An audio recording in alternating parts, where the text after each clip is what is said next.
अद्भुत पंडित रामकृष्ण, परंतु हम आज राज दरबार में ये घोषणा करना चाहते हैं कि पंडित रामकृष्ण के साथ साथ उनकी धर्म पत्नी भी विदुषी है।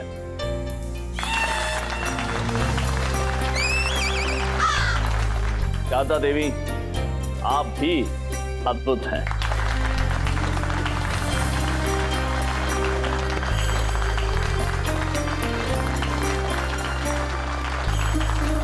वाह वाह शारदा देवी, आपने जो किया है वो अत्यंत कम लोग कर पाते हैं। आपको ज्ञात नहीं है आपके कारण राज्य का कितना व्यय होने से बच गया और एक किसान की भूमि भी बच गई। हमारी अत्यंत क्षति हुई है। शारदा देवी, आप धन्य धन्य हैं आप। वाह वाह वाह।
भूखी हूँ।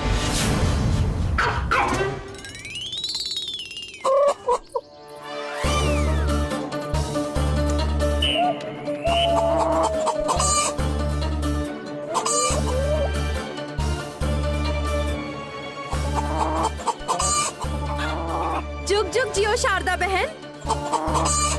ये सब क्या है?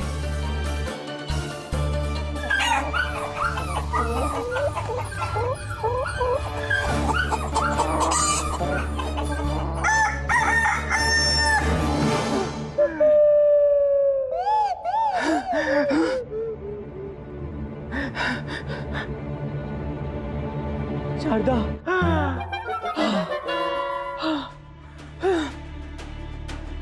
एक ऐसा विचित्र प्रकार का स्वप्न था। हे माँ, कहीं कोई संकट तो नहीं आने वाला?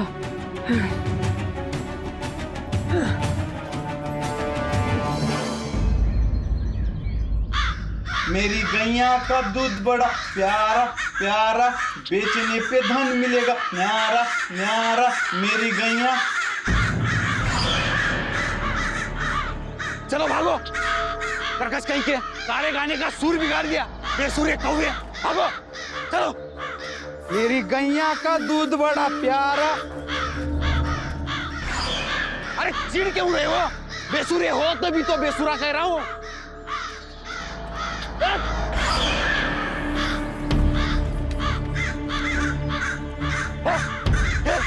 हटो, बेसुरे हो तभी तो बेसुरा कह रहा हूँ।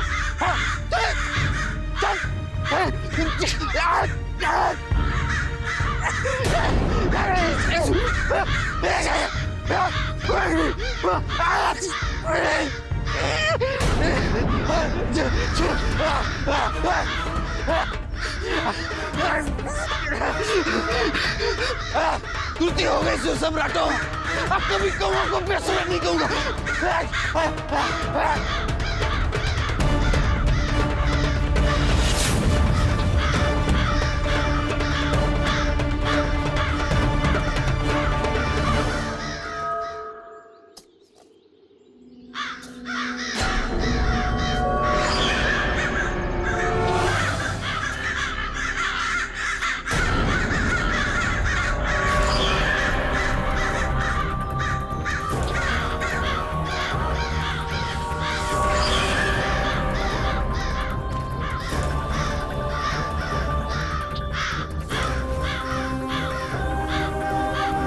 क्या हो गया कौवों को?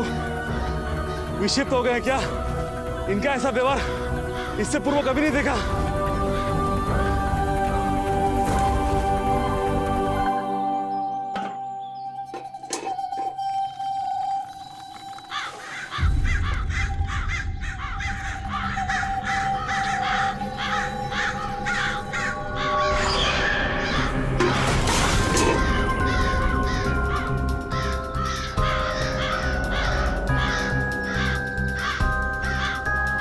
कौवे तो शांत स्वभाव के होते हैं, फिर इन्हें आज क्या हो गया है?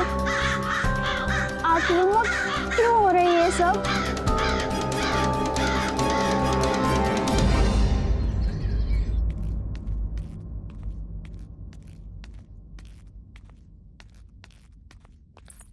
सुनिए, अम्मा को आपसे कुछ कहना है।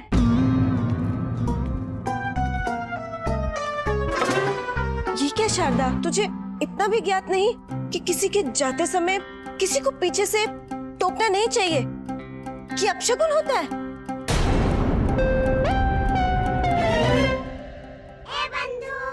रामा, राधा से तेरे साथ सब कुछ गलत क्यों हो रहा है? पूर्व विचित्र सा स्वप्न आया और अब शारदा ने तुझे पीछे से टोक दिया। कहीं सत्य में ये किसी अनहोनी का सूचक तो नहीं? चुप कर बंधु, कभी तो सीधी बात सोचा कर।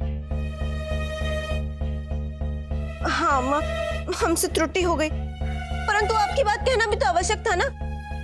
इनको तो ज्ञात भी नहीं होगा कि आज कौन सी तिथि है। अरे भूला कैसे, आज द्वादशी है।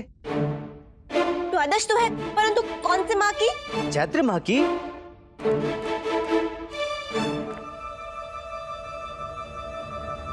अरे आज तो, और तू आज का दिवस भूल गया रामा। आज तेरे पिताजी की आत्मा को कितना कष्ट पहुंचा होगा ये देख के कि उनका पुत्र उनकी ही पुण्यतिथि भूल गया। नहीं नहीं अम्मा, ऐसी बात नहीं है। मुझे स्मरण है, मैं दरबार जाकर महाराज से आज के लिए अवकाश ले लेता हूँ। हाँ, फिर हम पिताजी की आत्मा की शांति के लिए ब्राह्मण भोज रखेंगे। सारे व्यंजन पिताजी के पसंद के ही बनवाएंगे, विशेषकर पेड़े। हाँ, और इस बार का ब्राह्मण भोज मंदिर में होगा, तो सभी ब्राह्मणों को मंदिर ही आमंत्रित कर लेना, और हम भोजन घर से ही तैयार करके ले जाएंगे। और हाँ, तथाचार्य के साथ धनी और मनी को भोज पर आमंत्रित करना मत भूलना। उचित है अम्मा।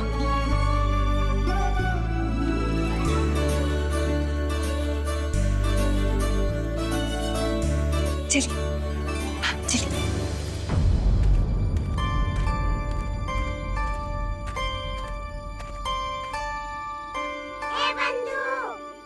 रामा, तू अकारण ही स्वप्न के कारण भयभीत हो रहा है। देख, अभी तक कुछ भी अपशकुन कहाँ हुआ। हाँ बंधु, तू उचित कह रहा है। ये स्वप्न, शकुन, अपशकुन सब मन के वहम होते हैं।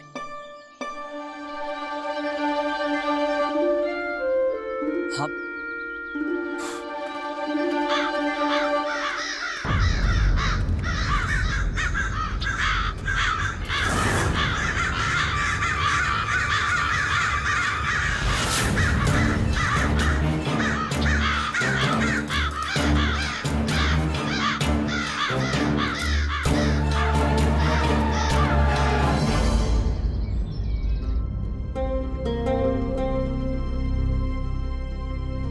महाराज, हमें ऐसा प्रतीत होता है कि पंडित रामाकृष्ण अब दरबार में नहीं आएंगे। अब देखिए ना महाराज, पहले से ही कितना विलंब हो चुका। और महामंत्री जी, वो चले गए हैं मछलीपट्टनम, तो उनका कार्यभार भी हमें ही संभालना पड़ रहा है। अब यदि आपकी आज्ञा हो तो हम दरबार की कार्यवाही को आगे आरंभ करें। अवश्य गुरुवर। धन्यवाद महाराज। अगले फरियादी को दरबार में प्रस्तुत किया जाए। आप ही बुला लीजिए।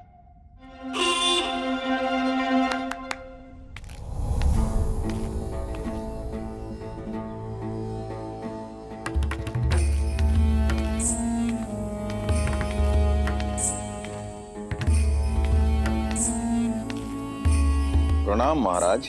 प्रणाम ऋषिवर। बताइए, आज हमारे दरबार में किस मंतव्य से पधारे हैं आप? महाराज, मैं वर्षों से तपस्या कर रहा हूं और वर्षों से तपस्या करने के पश्चात भी मुझे मेरे एक प्रश्न का उत्तर नहीं मिला। तत्पश्चात मैंने अपने उत्तर की प्राप्ति के लिए अपनी यात्रा आरंभ कर दी।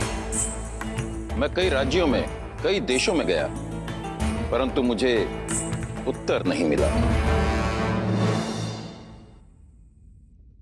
मैंने विजयनगर के दरबार के बारे में बहुत सुना है। मैंने सुना है कि यहां तो अष्टदिग्गज विद्वान हैं और उनमें से एक बुद्धि चातुर्य के धनी महारथी रामाकृष्ण जी भी हैं। आशा करता हूं कि मुझे मेरे प्रश्न का उत्तर अवश्य मिलेगा। अच्छा है, आज रामा दरबार में नहीं आया। हम इसके प्रश्न का उत्तर देकर स्वयं को रामा से अधिक योग्य प्रमाणित कर सकते हैं। मिलेगा, मिलेगा, अवश्य उत्तर मिलेगा। क्यों नहीं मिलेगा? हम देंगे आपको आपके प्रश्न का उत्तर। अब यदि महाराज की आज्ञा होगी तो। क्या आप ही पंडित रामाकृष्ण हैं? हम आपको पंडित रामाकृष्ण जैसे दिखते हैं? हम तो शांत गुरुवर। ये पंडित रामकृष्ण नहीं है, ये हमारे आचार्य तथाचार्य हैं, राजगुरु हैं। आप बताइए ऋषिवर, क्या प्रश्न है आपका? निसंकोच पूछिए। आज तक कोई भी इस दरबार से निराश होकर नहीं लौटा।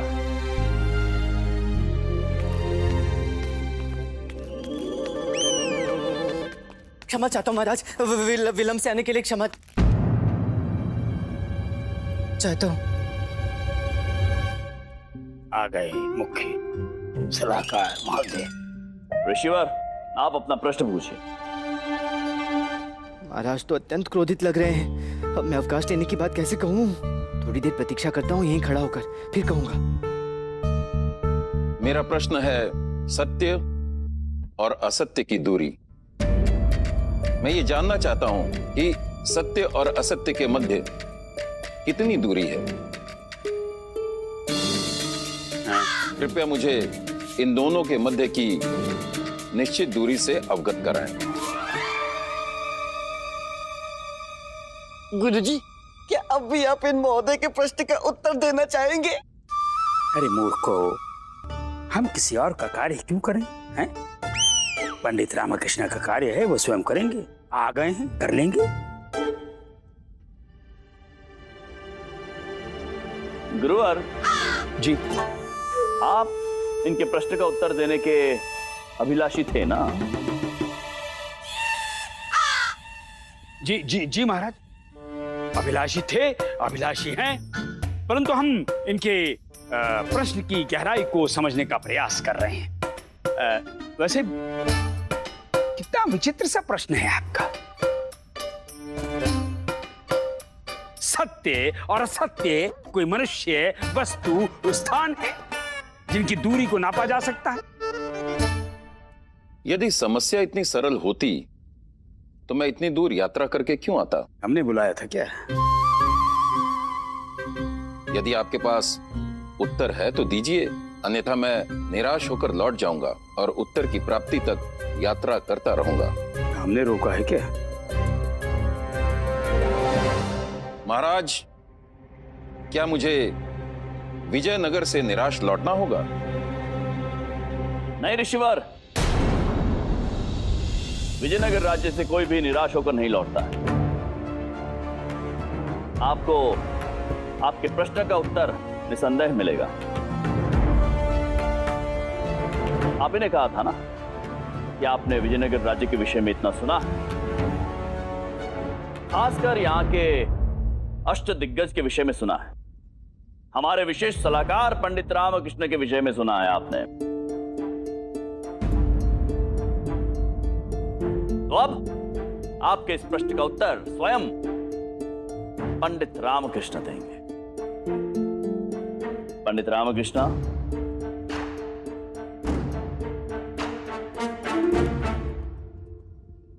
वैसे आज इस प्रश्न का उत्तर पंडित रामकृष्ण के पास भी नहीं होना चाहिए, तभी हमारी प्रतिष्ठा दरबार में बच पाएगी।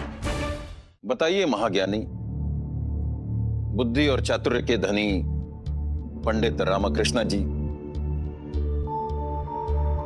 सत्य और असत्य के मध्य कितनी दूरी है?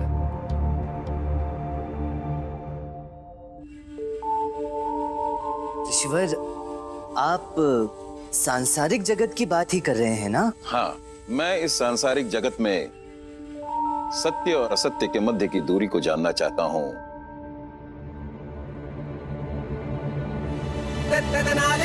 तो समझिए ऋषिवर कि सत्य और असत्य के मध्य बस कुछ अंगुल भर की दूरी ही होती है।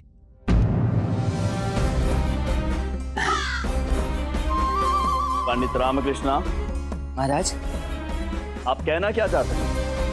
सत्य और असत्य के मध्य केवल अंगुल भर की दूरी है? जी महाराज, हमारे नेत्रों और कान के मध्य भी इतनी ही दूरी होती है ना? पंडित रामकृष्ण, भला सत्य और असत्य से नेत्र और कान का क्या संबंध है? गुरुवर, आपने भी बड़े बूढ़ों से सुना ही होगा कि कानों सुनी पर नहीं अपितु आंखों देखी पर विश्वास करो। अर्थात नेत्र जो देखते हैं वो ही सत्य होता है, परंतु कान जो सुनते हैं वो असत्य भी हो सकता है। जैसे कान चलते हुए कदमों की आहट तो सुन सकते हैं, किंतु ये नहीं बता सकते कि आने वाला व्यक्ति आपका शत्रु है या मित्र। किंतु नेत्र देखते ही उस व्यक्ति को पहचान लेते हैं। इसलिए मैंने नेत्रों को सत्य और कान को असत्य का प्रतीक मानते हुए ये कहा कि सत्य और असत्य के मध्य उतनी ही दूरी होती है जितनी कि हमारे नेत्रों और कान के मध्य होती है।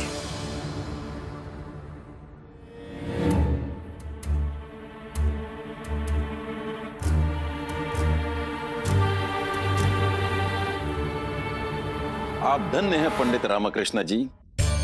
इस सांसारिक जगत में सत्य और असत्य की इससे अच्छी विवेचना नहीं हो सकती।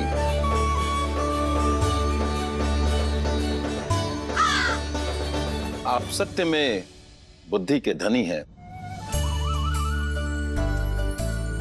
महाराज, मुझे मेरे प्रश्न का उत्तर मिल गया। महाराज, ऐसे बुद्धिमान व्यक्ति को अष्ट दिग्गज का पद देना आपकी बुद्धिमत्ता का परिचायक है। रतन का मूल्य तब होता है जब उसे पारखी मिले, और आप सच्चे पारखी हैं। पराक्रम और बुद्धि का विशेष संगम है आपका और पंडित रामकृष्ण का साथ विजयनगर को उज्जवल भविष्य की ओर ले जाएगा। आज्ञा दे महाराज। धन्यवाद ऋषिवर।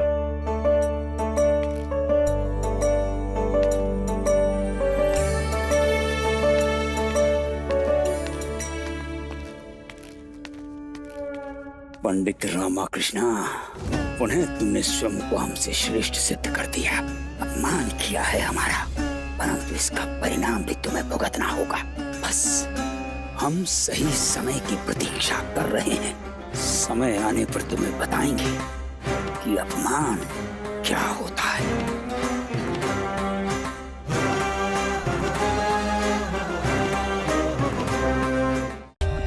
For more updates, subscribe to our channel, click the show links and enjoy watching the videos.